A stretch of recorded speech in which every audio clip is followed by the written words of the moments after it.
1 Ramadan 1447 Hijrah jatuh pada Khamis, 19 Februari. Umat Islam di Malaysia akan mula menunaikan ibadah puasa Ramadan pada Khamis, 19 Februari 2026, bersamaan 1 Ramadan 1447 Hijrah. Pengumuman ini sekaligus menandakan bermulanya bulan yang paling dinanti-nantikan oleh umat Islam setiap tahun. Ramadan bukan sekadar bulan menahan lapar dan dahaga, sebaliknya menjadi medan terbaik untuk memperbanyakkan ibadah, bermuhasabah diri, meningkatkan ketakwaan serta membersihkan jiwa.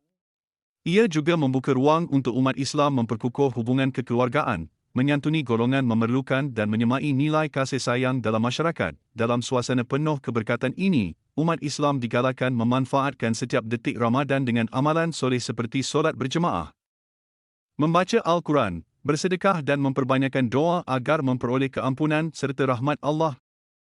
Semoga Ramadan kali ini membawa ketenangan, keberkatan dan kekuatan kepada seluruh umat Islam.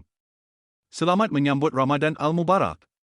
Bagi negeri-negeri seluruh Malaysia adalah pada hari Khamis 19 Februari 2026.